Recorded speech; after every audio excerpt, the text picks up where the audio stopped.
大家好啊，欢迎来到我的婚介所，我是丽姐，又到了给大家讲相亲故事的时间了。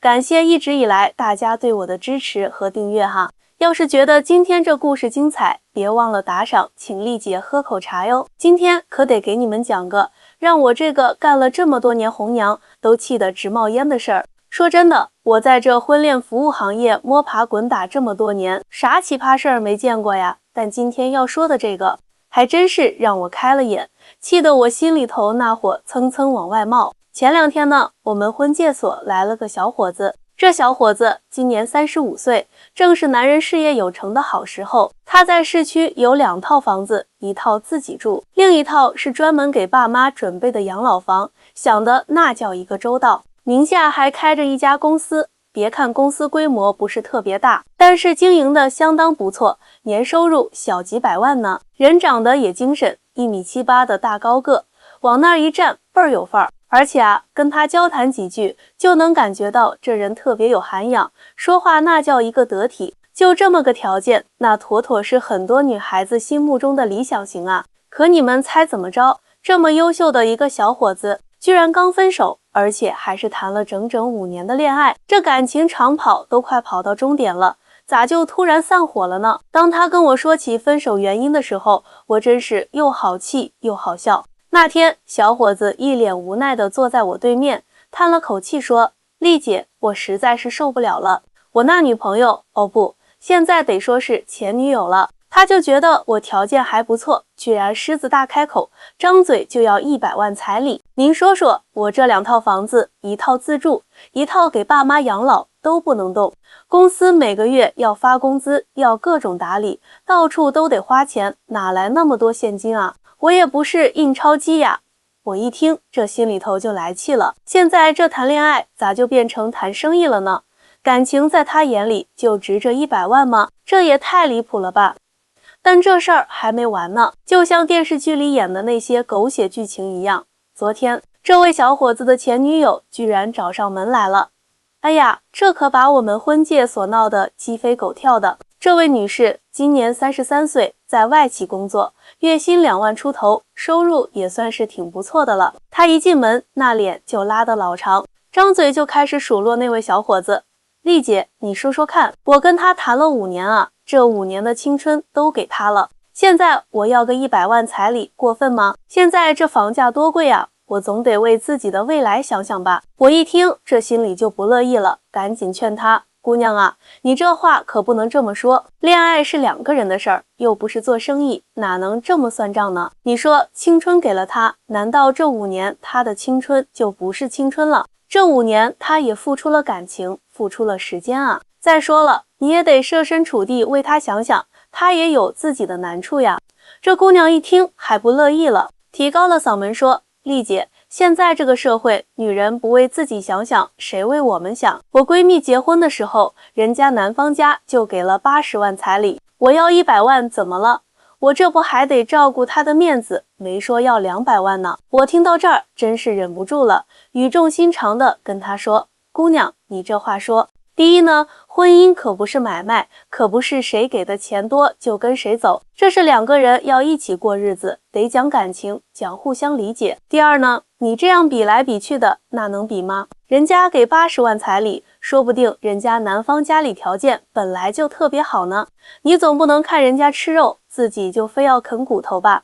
每个人的情况都不一样啊。我顿了顿，接着说，再说了，姑娘，你也是个知识分子，在外企工作，怎么能把婚姻看得这么功利呢？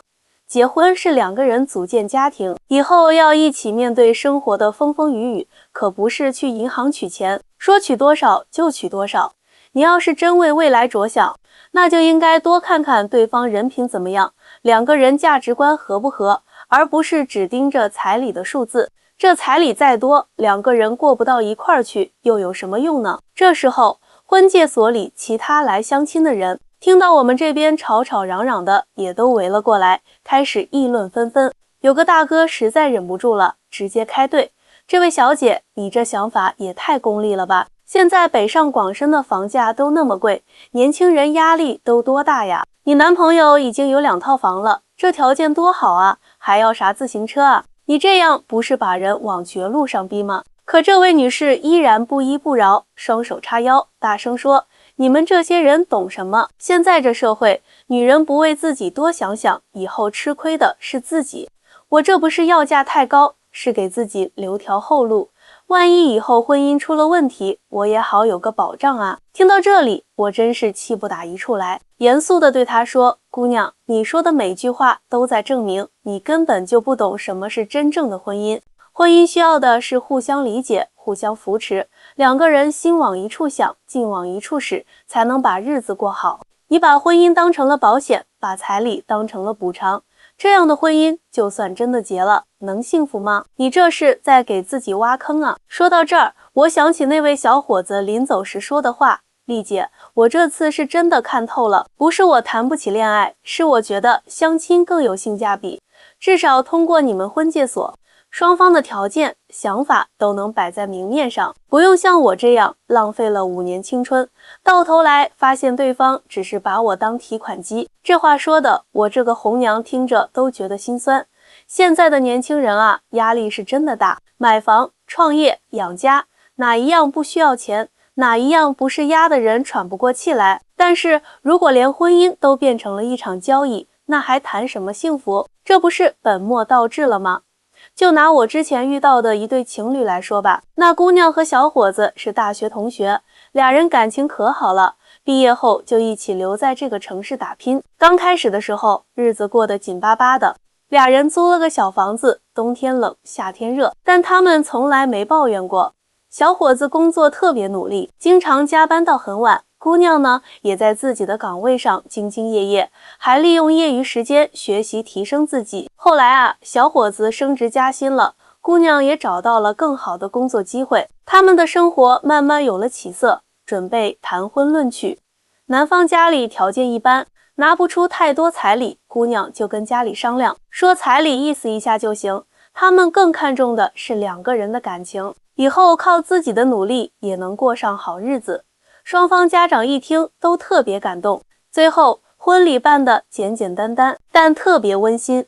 婚后小两口还是像以前一样互相支持，一起努力。现在他们已经买了自己的房子，还有了一个可爱的宝宝，日子过得那叫一个幸福。再看看今天这事儿，本来一对好好的情侣，就因为彩礼的事儿闹得不可开交，多可惜啊！所以我想对所有正在寻找另一半的人说，婚姻需要的是两情相悦，是两个人真心相爱，而不是物质的堆砌。彩礼可以有，但是一定要量力而行，要考虑双方的实际情况，千万别把婚姻变成一场利益交换，那样只会让两个人都不幸福，最后落得个一拍两散的下场。还有啊，我就想问问那些把彩礼看得比什么都重要的姑娘们，你们有没有想过，如果男方真的为了满足你那高额彩礼的要求，四处借钱，婚后你们就得一起背负巨额债务，这样的生活真的是你想要的吗？同样，小伙子们也得注意，找对象的时候可不能只看姑娘长得漂亮或者家庭条件好，得看看她的人品，看看她对婚姻的态度。在我们婚介所，我们不仅仅是牵线搭桥，帮大家找到合适的对象，更重要的是帮助大家树立正确的婚恋观。找对象不是找提款机，结婚也不是做生意，不能只想着自己能得到什么，而要想着两个人能一起创造什么。真心相爱的两个人，什么困难都能一起克服。但如果连开始都是算计，那这段感情还有什么意义呢？就像我之前遇到的另一个案例，有个姑娘自身条件很不错，长得漂亮，工作也好，就是眼光有点高。她来我们婚介所，明确表示非年薪100万以上，有车有房的不嫁。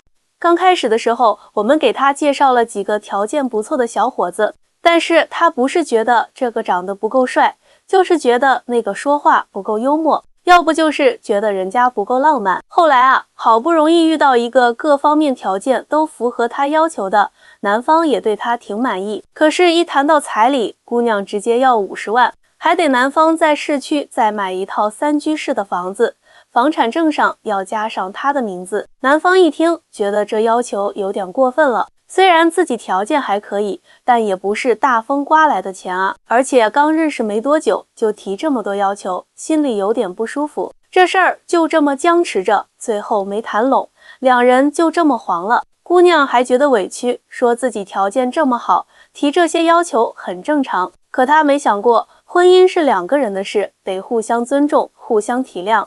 不能因为自己有点优势，就把对方当成满足自己物质欲望的工具。再说说那些小伙子，有些小伙子啊，自己条件一般，却想找个各方面都特别优秀的姑娘，还不想出彩礼，或者只愿意出很少的彩礼。他们觉得现在都什么年代了，还谈什么彩礼？结婚就是两个人在一起过日子，没必要搞这些形式。但是他们忽略了一点，彩礼在很多地方是一种传统习俗，也是对女方家庭的一种尊重。你不能因为自己的想法就完全不顾及女方的感受。所以啊，无论是男方还是女方，在对待彩礼这件事上都得理性一点。彩礼的多少应该根据双方家庭的经济状况以及当地的风俗习惯来决定，不能狮子大开口，也不能一毛不拔。回到今天这个事儿，那位小伙子现在已经在我们这儿登记了，条件真的很不错，想法也很成熟。他经历了这么一段感情，也算是看明白了很多事。我真心希望能帮他找到一个真心想成家，能和他一起同甘共苦的好姑娘。当然了，要是有姑娘还想着天上掉馅饼，只看重物质，不看重感情，那就不用来找丽姐了。我可不想再看到这样的闹剧重演。好了，今天的故事就讲到这里。如果大家觉得丽姐说的有道理，别忘了点赞关注。咱们下期再见。希望大家都能找到属于自己的幸福，别让彩礼成为幸福路上的绊脚石。